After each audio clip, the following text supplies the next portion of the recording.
스가랴서 4장 1절로 6절의 말씀을 보도록 하겠습니다.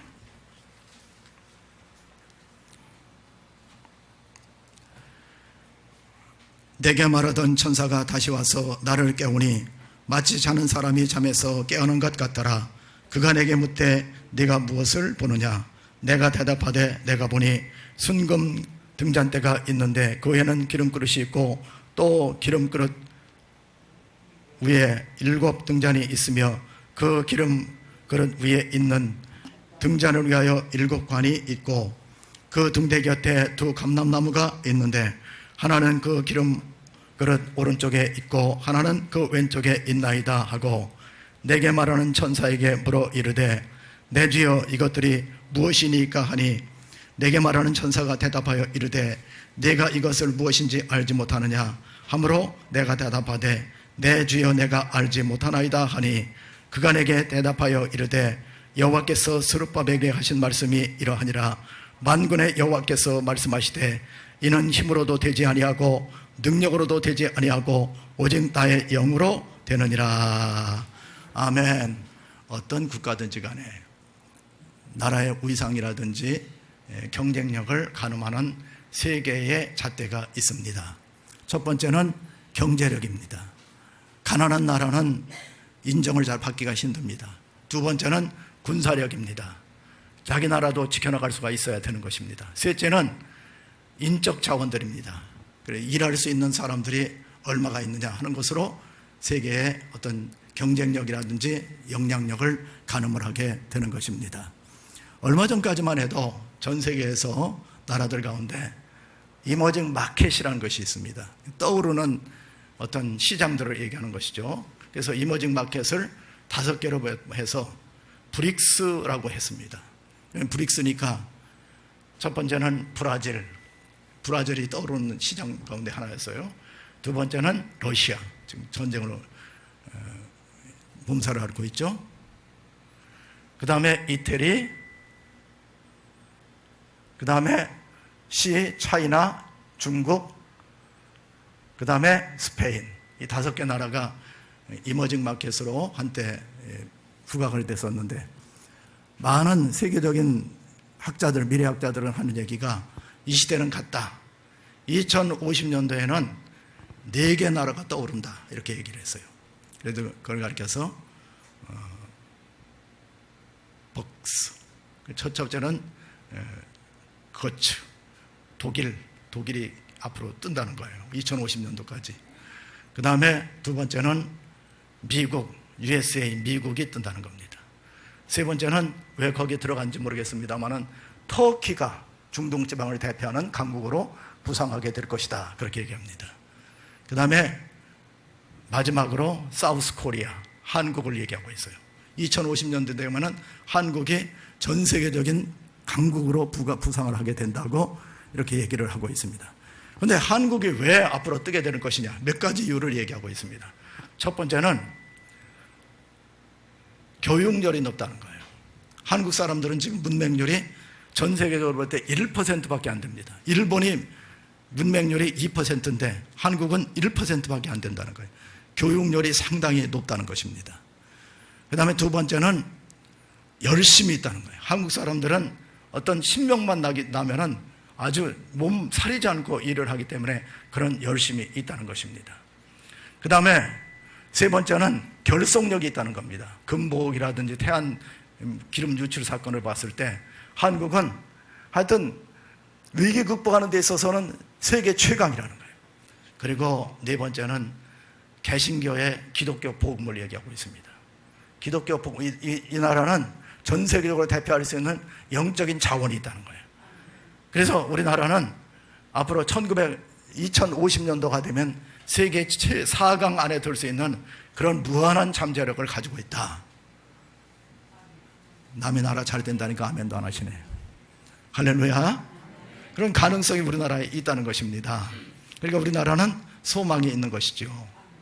그래서 이런 세계적인 학자들 하는 얘기는 뭐냐면은 여러 가지 조건이 있다 할지라도 영적인 힘이 있는 한국의 가능성이 상당히 많다는 것입니다. 오늘 본문에 보면은 이스라엘 백성들에게 하나님께서는 힘으로도 안 되고 능으로도 안 되고 오직 나의 영으로 되느니라, 이렇게 말씀하고 있습니다. 이스라엘 백성들이 4번에 걸쳐서 포로로 끌려갔어요. 바벨론에 끌려갔습니다. 605년에 여호야김 시대에 첫 번째 바벨론으로 끌려갔습니다. 이 사람들이 다니엘이라든지 고위직에 있었던 사람들이 바벨론으로 끌려갔습니다. 2차 포로는 597년에 여호야긴 시대에 어려움을 겪었습니다. 3차 포로는 마지막 이스라엘의 남왕국 유다의 마지막 왕인 시드기야 왕 때, 시드기야 왕 11년 586년입니다. 586년에 이 사람들이 바벨론으로 많이 끌려갔습니다. 그리고 나머지 사람들은 그래도 또 반역의 기미가 좀 있으니까 그 바벨론의 느부락사르단이라는 사람이 있었는데 이 사람을 통해서 마지막 잔재까지 싹 다 긁어가 버리고 말았어요. 그러니까 581년 이후에는 예루살렘 성은 짐승들의 서식지가 되어버리지 하나님을 예배하는 장소는 아닌 겁니다. 이런 가운데 이스라엘 백성들은 숨도 크게 쉬지 못하고 바벨론에서 포로 생활을 하고 있었는데 하나님께서는 때가 참에 바사나라, 성경은 바사나라라고 하죠. 그러니까 페르시아, 지금으로 말하면 이란입니다. 이란을 일으켜가지고 이 사람들이 539년에 고레스 왕에 의해서 이스라엘 이 나라가 멸망을 당했어요. 벨사살 왕 때 멸망을 당하게 만들었습니다. 그게 바로 539년이에요. 그런데 이 사람들에게 고레스 왕이 하나님의 성령의 감동이 있었던 겁니다. 여러분 한번 생각해 보세요. 605년에서부터 한 68년 만이죠. 성경에 에레미야가 예언한 것처럼 70년 만에 이스라엘 백성들이 다시 돌아오게 될 것이다, 이렇게 말을 했는데 거의 그 기한이 딱 맞은 겁니다.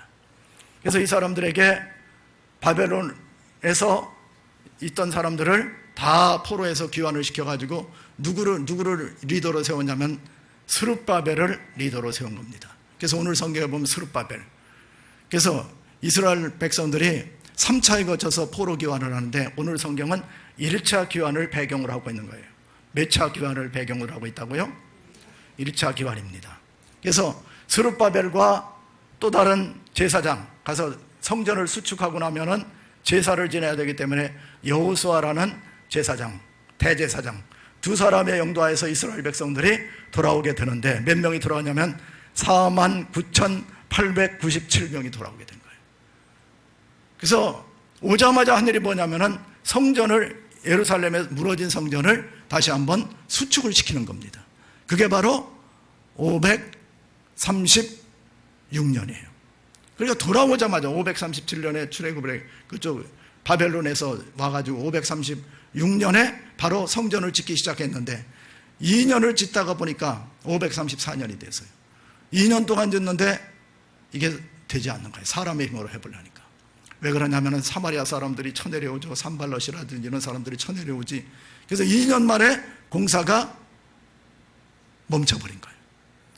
그때 하나님의 음성이 들려온 겁니다.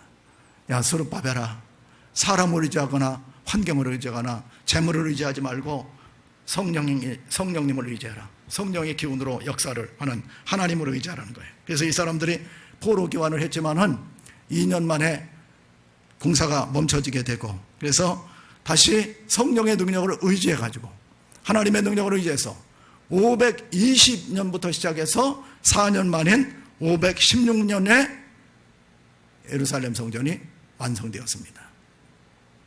그래서 여러분들이 성경에 보면은 첫 번째 성전은 솔로몬이 지었습니다. 두 번째 성전은 스룹바벨 성전이라고 해요. 세 번째 성전은 헤롯 성전이라고 얘기하는 거예요. 그러니까 두 번째 성전이 수축되는 그런 은혜가 있어지게 되는 거예요. 그러니까 사람의 힘으로는 아무것도 할 수가 없다는 겁니다. 그러면서 하나님께서 하시는 말씀이 뭡니까?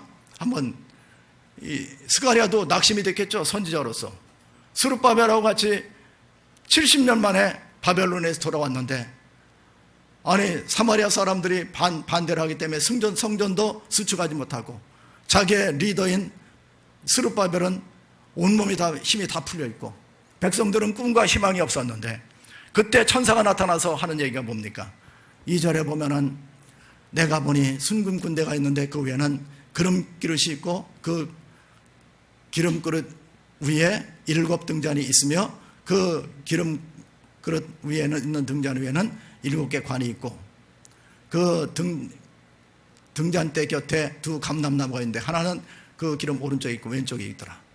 자, 그림으로 볼 것 같으면은 이렇게 돼 있어요. 원래는 성소에는 등대가 7가닥으로 돼 있습니다. 그런데 12가닥으로 돼 있어요. 그런데 왜 7가닥입니까? 7이라는 숫자는 하나님의 임재의 완전성을 얘기하는 거예요. 하나님 숫자입니다. 그래서 성부, 성자, 성령, 동서남북.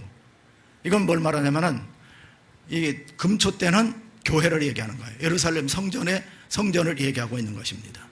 그런데 이 성전 수축은 사람의 힘으로는 2년 만에 공사가 멈춰버리고 말았어요.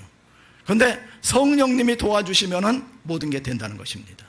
우리가 삶을 사는 데 있어서도 인간의 힘으로는 되는 것이 없습니다. 여러분, 내가 돈이 있고 또 노하우가 있고 또 인적 자원이 있고 그렇게 해서 한번 해보려고 그러죠?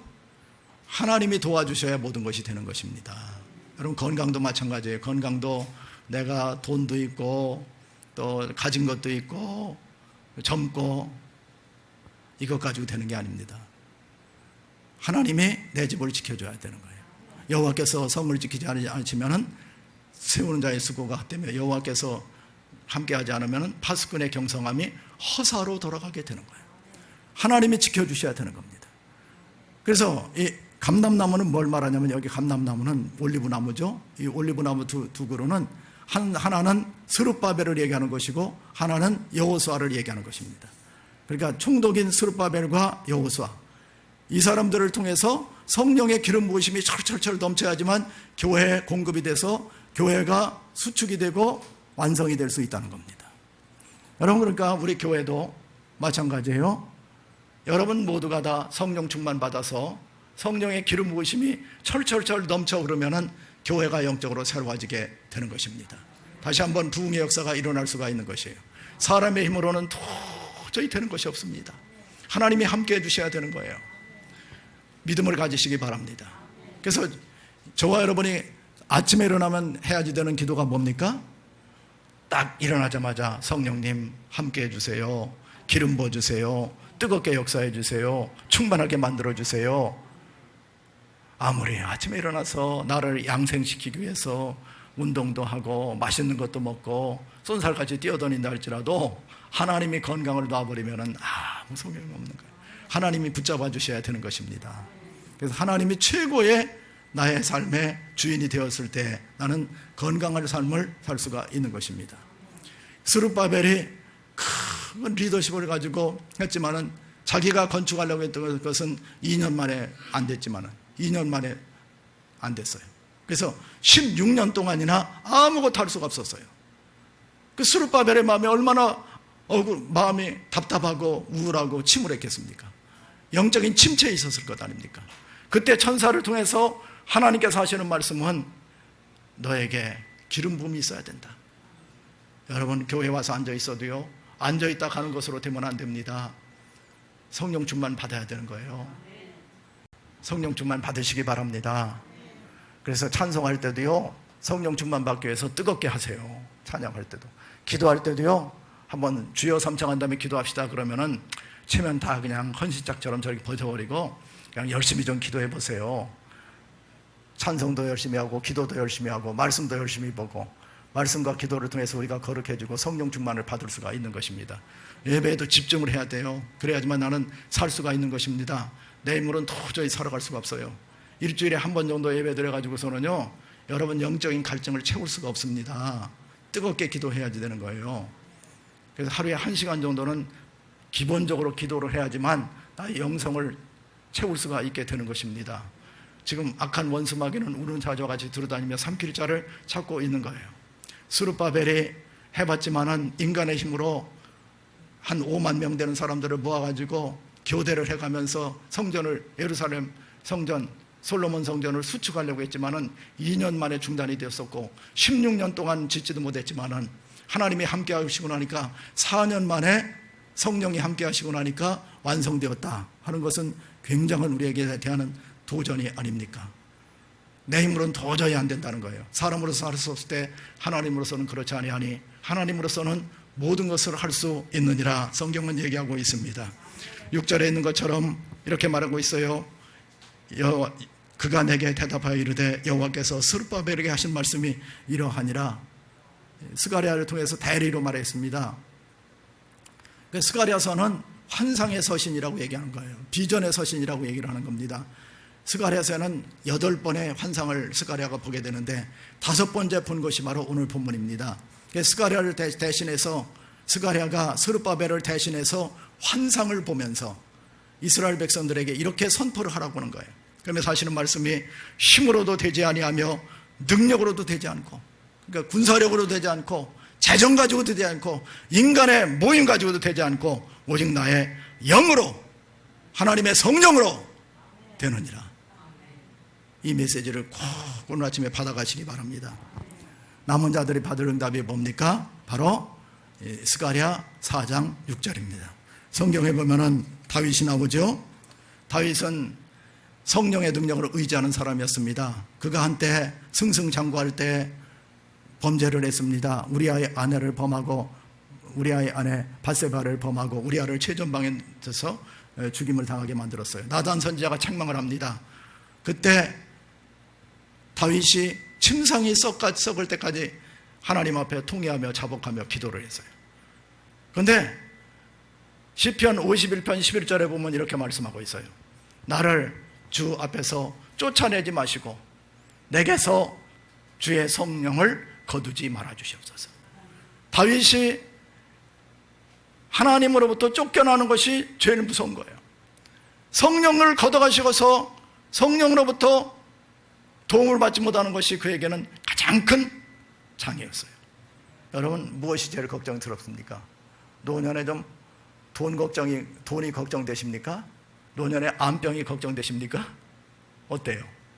또 인간들이 연세 드신 분들은 자식 결혼시켰더니 뿔뿔이 흩어지고 자식들은 찾아오지 않을 것이 걱정이 됩니까? 성경은 뭐라고 말씀하고 있어요? 이런 것이 걱정될 것이 없다는 거예요. 성령을 소멸시키는 것, 이것만큼 나의 인생을 비참하게 만들고 무기력하게 만들고 무의미하게 만드는 것이 없다고 다윗은 고백하고 있는 거예요. 반면에 사울은 뭐가 다릅니까? 사울은 대단한 사람이었어요. 사울에게 성령이 임할 때는 블레셋 사람 1000명하고 싸워서도 이길 수가 있었습니다.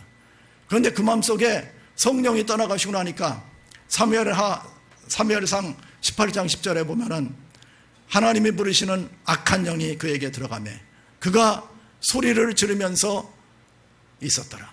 정신분열증이 일어나게 된 거예요. 하나님의 성령이 떠나가고 나면요, 우울증이 찾아옵니다. 공황장애가 찾아옵니다. 정신분열이 찾아옵니다. 인생이 무기력해집니다. 그래서 성령 충만 받아야 되는 거예요. 아침에 일어나면 딴 것 구할 것이 아니라 하나님 오늘도 성령으로 충만하게 만들어 주시옵소서. 잠잘 때도 기도해야지 돼요. 하나님 잠잘 때 악한 영이 나를 틈타지 못하게 만들어 주시옵소서. 성령으로 충만하게 내 마음을 적셔 주시고 기름 부어 주시고 인도해 주시옵소서. 이 세상을 떠날 때도 마찬가지예요. 이 세상을 떠날 때도 숨이 끊어지는 순간에도 하나님 성령을 나에게 기름 부어 주시어서 천국까지 가는데 에너지를 주시옵소서. 그렇게 우리는 성령을 의지하며 살아야 되는 것입니다. 예수님 말씀하셨어요. 부활하신 다음에 나가서 건축해라, 나가서 제자 삼아라, 나가서 구제해라, 그러지 않았어요. 예수님 뭐라고 하셨어요? 사도행전 1장 8절에 보면은 오직 성령이 너에게 임하시면 너희가 권능을 받고 예루살렘과 온 유대와 사마리아와 땅끝까지 이르러 내 증인이 되리라.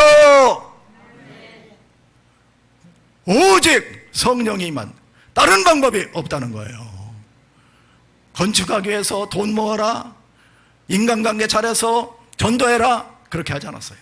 오직 성령이 너희에게 임하시면 너희가 권능을 받는다. 그러면 예루살렘과 온 유대와 사마리아와 땅끝까지 이르러 내 증인이 될 수 있다.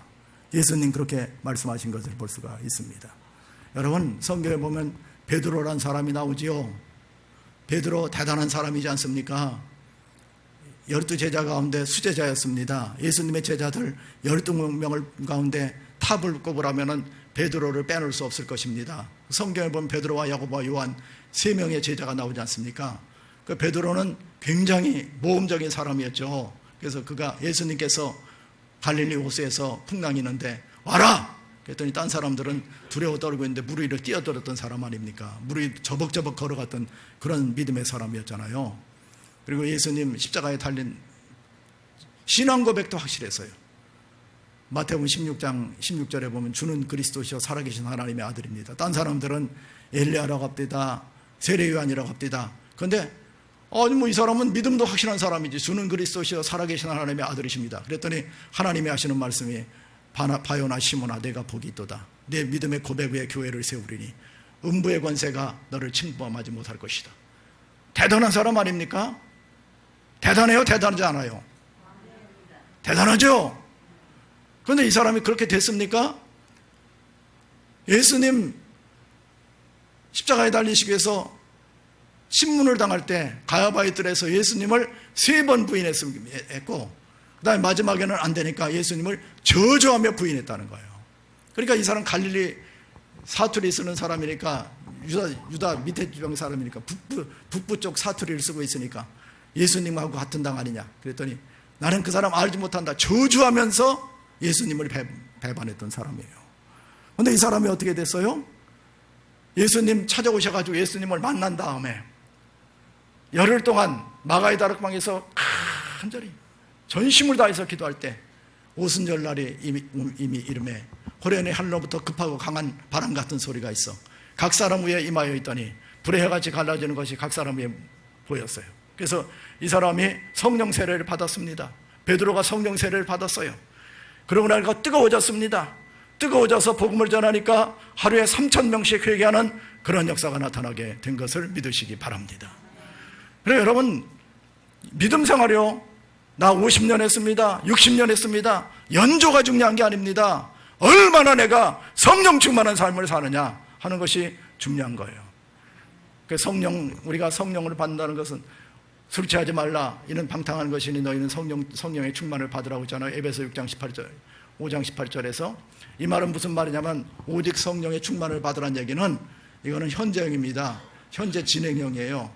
그 수동태입니다. 그래서 계속 이 시간에도 성령 충만 받아야 되는 것이고 집에 가셔도 성령 충만 받아야 되는 것이고 잠잘 때도 성령 충만 받아야 되는 것이고 내일 아침에도 성령 충만 받아야 되는 거예요. 성령 충만은 내가 이 세상 끝나는 날까지 충만을 받아야 되는 것입니다. 어떤 분들은 그냥 열심히 한 번에 다 뷔페 음식 가가지고서 막 뷔페 음식 열심히 다 주워 먹고 나면은 가는 곳이 어디겠어요? 병원을 가든가 화장실을 가든가 이렇게 다 반납하듯이. 여러분 그렇게 하지 마시고요. 매일매일 성령 충만을 받아야 됩니다. 그래야 꿈과 예언과 환상이 넘쳐나는 믿음의 삶을 살 수가 있는 거예요. 그러니까 오늘 성령 충만 받았으면 내일도 성령 충만 받아야지 되고 이 세상 떠나는 날까지 성령 충만을 받아야 되는 것입니다. 남은 자들이 받을 응답이 뭐예요? 다시 한번 스가랴서 4장 6절을 합독하겠습니다. 그가 내게 대답하여 이르되 여호와께서 스룹바벨에게 하신 말씀이 이러하니라. 만군의 여호와께서 말씀하시되 이는 힘으로도 되지 아니하며 능력으로도 되지 아니하고 오직 나의 영으로 되느니라. 재력으로도 되지 않고 군사력으로도 되지 않고 인간의 어떤 연결시키는 조직력 가지고도 되는 것이 아니고 오직 유일하게 하나님의 성령의 능력으로 된다. 몸이 아픕니까? 의지하기 전에 먼저 성령의 능력을 의지해야 됩니다. 그리고 아픈 데 손을 얹고 기도해야 되는 거예요. 돈이 없습니까? 하나님 바라보면서 하나님 역사해 주시옵소서, 채워 주시옵소서. 그렇게 기도하는 사람이 진짜 그리스도인입니다. 사람 바라보고 돈이 없는 인생을 바라보면서 나아가는 사람들은 가장 어리석은 사람들이라고 할 수가 있는 것입니다. 사실 이런 유혹은요, 우리만 받는 게 아니에요. 돈 의지하고 군사력 의지하고 사람 의지하는 것은 모든 사람이 공통적으로 가지고 있는 마음입니다. 사도 바울도 그런 적이 있었어요. 사도행전에 보면은, 사도행전 16장에 보면은 사도 바울이 비두니아 지방에서 전도를 하려고 소아시아 쪽으로 가려고 그랬습니다. 그런데 예수의 영, 성령, 예수의 영, 본체는 예수님이죠. 그 성령께서 자꾸 막는 거예요. 그러더니 그날 밤에 기도를 하는데 환상이 보였습니다. 그래서 사도행전 16장 9절에 보면 마게도냐 사람 하나가 나와서 건너와서 우리를 도와라. 성령이 이 사람에게 현현해서 나타나가지고 건너와서 우리를 도와라. 그래서 건너가서 유럽 선교의 문을 열었습니다. 하나님이 하시는 거예요. 그러니까 우리 인생은 어떤 어려움과 난관이 있으면 어떻게 하면 성령의 능력을 의지할 것인가, 그런 믿음의 결단을 하고 성령님 환영합니다, 인정합니다, 모셔드립니다, 역사해 주시옵소서. 그러면서 기도하면요, 개인적으로는 질병도 떠나가고 재정의 어려움도 이길 수가 있고 인간관계 문제도 해결함을 받을 수가 있습니다. 교회는 새로운 능력으로 부흥될 수가 있고요, 이 나라의 민족도 물론 거추 4개국 세상에 어떤 학자들이 말하는 게 아니라 하나님의 도와주시면은 4개국이 아니라 최강도 될 수가 있는 겁니다. 역사적으로 쭉 이렇게 보면은 하나님의 함께 했을 때, 영국에 하나님의 성령의 불이 떨어졌을 때 세계 1위 국가가 되었었어요.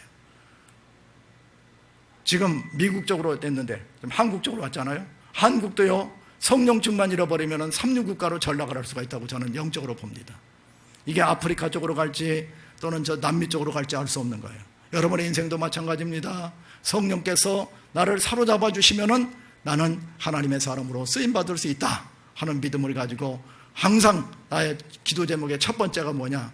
하나님 성령 충만을 주시옵소서. 성령이 충만하면 영혼이 잘됨처럼 범사가 잘되며 강건한 삶을 살 수가 있는 것입니다. 그래서 항상 성령 충만을 간구하고 믿음으로 새로워지는 그런 절기가 되시기를 주의 이름으로 축원합니다. 우리 찬송 부르고 기도하도록 하겠습니다.